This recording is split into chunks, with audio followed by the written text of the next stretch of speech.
Think you know what causes divorces? It is not what you expect. The real reason might just surprise you, and understanding it could change how you approach your relationship forever. Now, I've been where you are. Maybe you are wondering if it's already too late. Maybe you are questioning if anything can really change, or maybe you are carrying the weight of thinking this is all your fault or all her fault. Now, let me say this. You're not crazy, you're not broken, and you are not alone.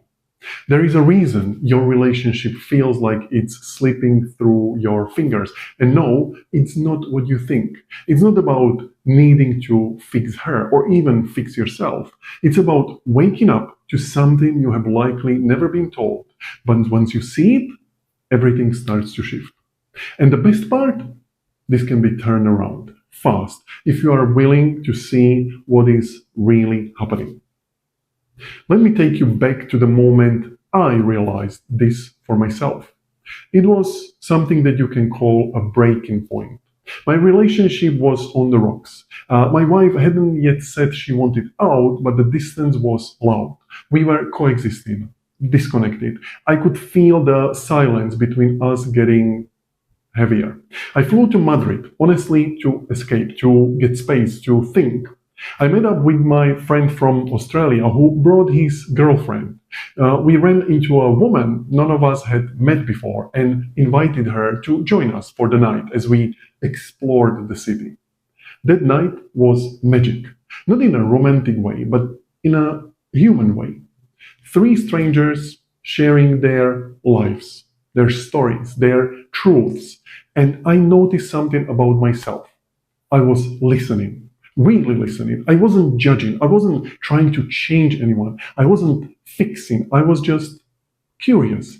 And here is what hit me like a truck. That curiosity, that marvel, that presence, I used to have that with my wife.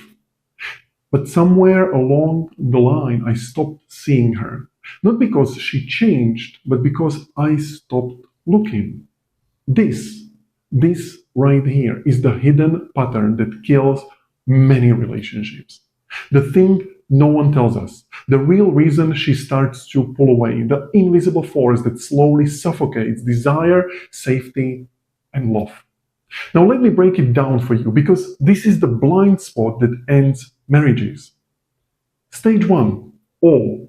This is the honeymoon. But it's more than just romance, it's reverence. You notice everything. The way she laughs, the way she thinks, even her messiness is endearing. You don't just love her, you marvel at her. You approach her like an unfolding mystery. This stage isn't built on effort, it's built on presence.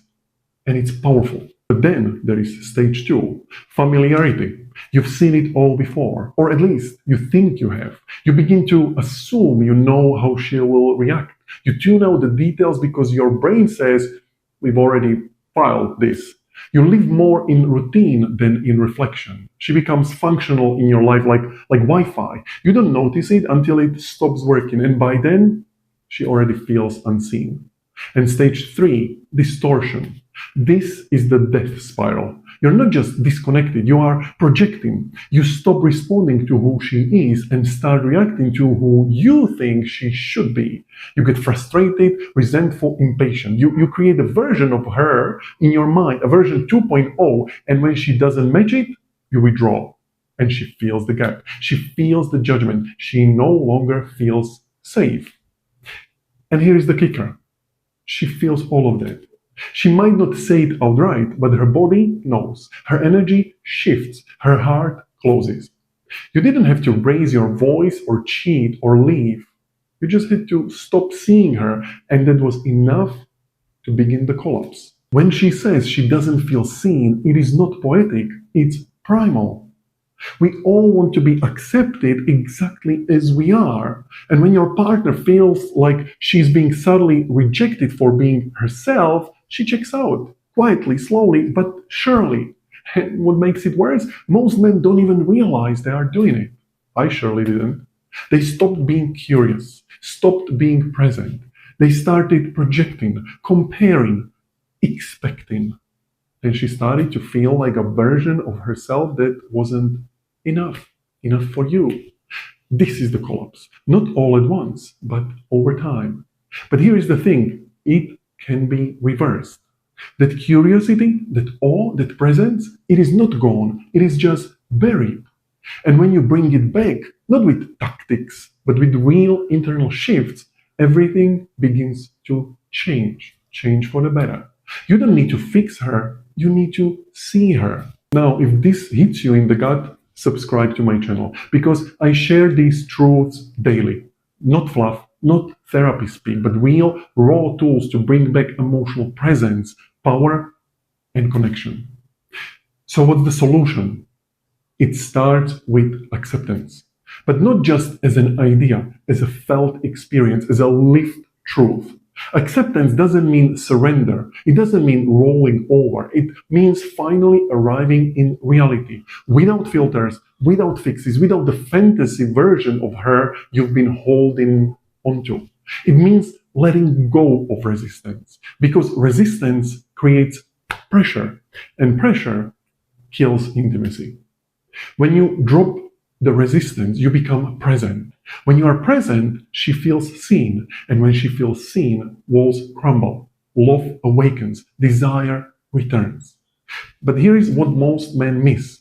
You can't think your way into that shift. You can't affirm it, read about it, or watch another podcast, because your brain is rigged to repeat what it knows, rigged to filter out what threatens your ego, rigged to relive the past instead of respond to the now. That's why I use hypnosis. Not woo, not tricks, it's science. Subconscious pattern rewiring. Getting under the surface noise to shift your emotional operating system from the inside out. Now, if you are holding divorce papers or you feel like they are coming soon, book a free clarity call with me. I'll show you how I help men like you completely transform their relational dynamic in 6 weeks or less. Not through begging or tactics or fake positivity, but through deep subconscious recalibration and powerful leadership from the inside out. This isn't marriage counseling. It's a reset for your masculine identity. Click the link, answer a few questions, and if it feels aligned, we'll talk. Let's rewrite your story before it becomes a cautionary tale.